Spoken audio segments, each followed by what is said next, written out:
When you go quiet, the narcissist doesn't feel calm. They feel alarm because silence, your silence, is the single thing they can't bend, reshape, or twist in their favor.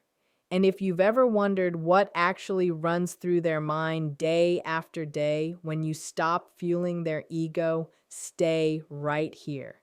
What they experience will surprise you. If this is already resonating, take a second. Breathe. You're not imagining their behavior. You're not exaggerating the power of your quiet. You are reclaiming yourself. And the more you recognize how they function, the more you regain authority over your life. So stay with me. The first day is where the real psychological impact of your silence takes root, and it hits the narcissist deeper than anything you could have ever said. The moment you stop engaging, they don't interpret it like a healthy person would. They don't consider that maybe you need time or that something came up. Their mind snaps instantly to one thing: ego alarm. Your silence isn't neutral to them. It's a threat, a wound, and a direct challenge to the grand image they hold of themselves. They're used to you responding, explaining, justifying, clarifying, smoothing things over. And when all of that suddenly disappears, they feel their internal world shift. They experience an abrupt loss of control, and control is their lifeline. Without it, they suffocate. On this first day, they fall into their usual set of beliefs. They'll break soon. They always come back. They rely on me more than I rely on them. These thoughts are not reality. They come from the fantasy universe they've built, where everything revolves around them. Your silence puts a crack in that universe, and cracks create fear. But they hide that fear behind arrogance. They convince themselves you're playing a game they're still winning. They may even grin at the idea that you're trying to provoke a reaction, because in their mind, you're incapable of separating yourself. But beneath the arrogance is agitation. They can't sit still. They check their phone more often than usual. They scroll through old messages. They search for hints that you're still circling around them. They might even replay old audios or memories, not because they miss you, but because they want to reassure their ego that they still matter, that they haven't lost their grip. Your silence brings in the one thing they dread: unpredictability. They have no idea what you're thinking, what you're planning, or what your next move might be. That mental uncertainty is agony for them. And even on day one, the cracks in their confidence begin showing. Day two is when your silence starts sinking in and the narcissist begins to feel something they hate acknowledging: withdrawal. Not emotional withdrawal, control withdrawal.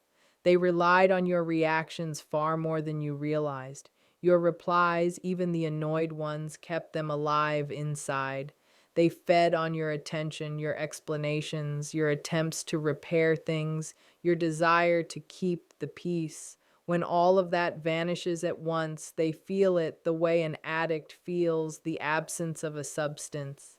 They become restless, distracted, and strangely hyper-focused on you at the same time. They begin monitoring for any sign you might slip. Did you view their profile? Did you post something? Did you accidentally interact with their content? They're searching for proof that you're still reachable. On the second day, their mind enters analysis mode. They reread your last messages. They interpret your silence as a tactic, not a boundary. They assume you're doing this to get attention because that's how they operate. They assume your silence is a performance, not a decision. They begin predicting how long you'll last, convincing themselves you can't maintain distance. And every hour that passes without hearing from you adds irritation to their ego. They'll never admit this irritation. They might even act colder, louder, or more detached outwardly, pretending they're fine. But in their mind, they're circling, unable to understand why you're not responding the way they expected. This is also the day they become quiet observers. They watch your online activity like it's a mission. They check timestamps, photos, bios, status changes, anything that confirms you still see them. But the growing fear inside them is simple. What if you're not watching them at all? What if your silence isn't a tactic? What if they actually lost influence? Day two is where confusion begins mixing with anxiety, and for the first time, they sense something slipping out of their hands. Day three is when the narcissist's ego begins scrambling for protection. Your silence has lasted long enough to unsettle them, so they start doing what they always do, rewriting the story. They cannot accept that you stepped back because you're drained, hurt, or finally finished. That truth is too threatening. So instead, they build narratives that protect their ego and restore their imaginary superiority. They tell themselves you're being dramatic. They decide you're too emotional or too attached to remain quiet for long. In their mind, your silence is not a boundary, it's a ploy for attention. They truly believe you're still revolving around them even if you're silent. They begin creating fantasies where you're thinking about them nonstop, checking your phone, waiting for their message. They may even imagine you coming back with apologies. This isn't random delusion, it's self-defense. Their ego cannot handle the idea that someone might pull away without their permission. So they create a reality where they remain in control, even when evidence says otherwise. On day three, they might also start telling themselves they're the one being wronged. They think, I didn't do anything to deserve this, or they're overreacting, or they're trying to manipulate me. This victim mindset shields them from accountability. Blame becomes their armor, and they cling to it. What's ironic is that while they're rewriting the story, they're also keeping a closer eye on you. They want every piece of proof that supports their invented narrative. If you stay silent, they say you're sulking. If you're active, they say you want attention. If you post something positive, they say you're pretending. No matter what you do or don't do, they twist it to protect themselves. Day three is when the fantasy grows because facing reality would mean accepting they're losing control, and their ego would rather distort everything than admit that. Day four is when their internal world shifts from denial to irritation, and that irritation grows into anger. Your silence, which they once dismissed and then tried to rationalize, becomes a direct attack on their fragile superiority. They don't see your silence as a boundary or a response to their behavior. They see it as disrespect. It injures their ego in a way they cannot handle. And when a narcissistic ego is injured, the first reaction isn't sadness, it's rage.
That's when scarcity sets in. Behind closed doors, they start wondering who will fill the void. They need someone to listen, to react, to admire them, to calm their ego. Without that, they feel bored, empty, irritated, and uneasy. They might start scanning for replacements, old contacts, friends, exes, anyone who can serve as temporary supply. But even as they search, they can't escape the discomfort your silence is causing. It's like a persistent echo reminding them something has slipped from their hands. On day 5, their thoughts become scattered. One moment they convince themselves you didn't matter. The next they wonder why you haven't broken. Then a surge of fear hits. What if you realized your worth? What if someone else is giving you the validation they kept from you? These thoughts terrify them. That fear, combined with insecurity, causes them to obsess over your silence more intensely than ever. They won't reach out directly yet. Their ego won't allow it, but inside they're alert, watching, calculating, because for the first time, the possibility feels real. They may be losing control over you, and that is the one outcome they never prepared for. Day 6 is when their panic becomes strategy. Your silence has lasted long enough to disturb them, annoy them, and make them question their power. They're no longer just uncomfortable, they feel threatened. And when a narcissist feels threatened, they don't look inward, they don't take responsibility, they don't suddenly understand your pain. Instead, they switch into testing mode. They want to know one thing: do I still have access to them? Their mind becomes tactical.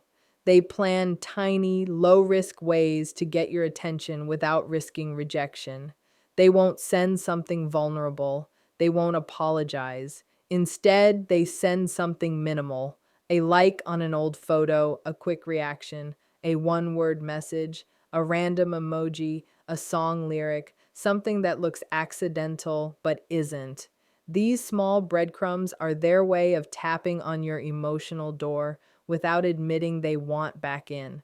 This isn't affection, it's bait. They want to measure how fast you respond, what you respond with, and whether you respond at all. Any reaction confirms they still hold influence.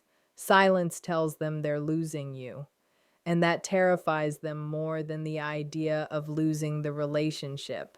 Inside, they're restless and curious. They anticipate your reaction. They even rehearse excuses in case you ignore them. Oops, that was a mistake. Didn't mean to send that. Was checking something. These excuses protect their ego, but behind the scenes, that tiny interaction is a huge confession. They can't tolerate your silence anymore. Day 6 is where their mask starts cracking. They test you not to reconnect, but to prove they still have power, and if you don't respond, it shakes them deeply. Day 7 is when the fear under their facade starts to surface. They've cycled through shock, denial, ego fantasies, irritation, anger, and subtle tests. But now something deeper begins rising: fear of exposure. Your silence has lasted long enough that they can no longer predict you. That unpredictability scares them more than anything else. They start thinking, what if they figured me out? This thought terrifies them. They start replaying moments in their mind, not because they miss you, but because they're scanning for mistakes. Did they reveal too much? Were they too obvious? Did they go too far? Narcissists rely heavily on confusion to keep people off balance. But silence clears confusion. Silence gives you space to think, to reflect, to connect dots they hoped you'd never connect. On day 7, they sense that awakening. They fear you are no longer under their influence. Another fear emerges. What if they're telling people? Their image, their reputation, their persona, it means everything to them. The idea that you might share the truth terrifies them. Your silence signals that you've withdrawn emotionally.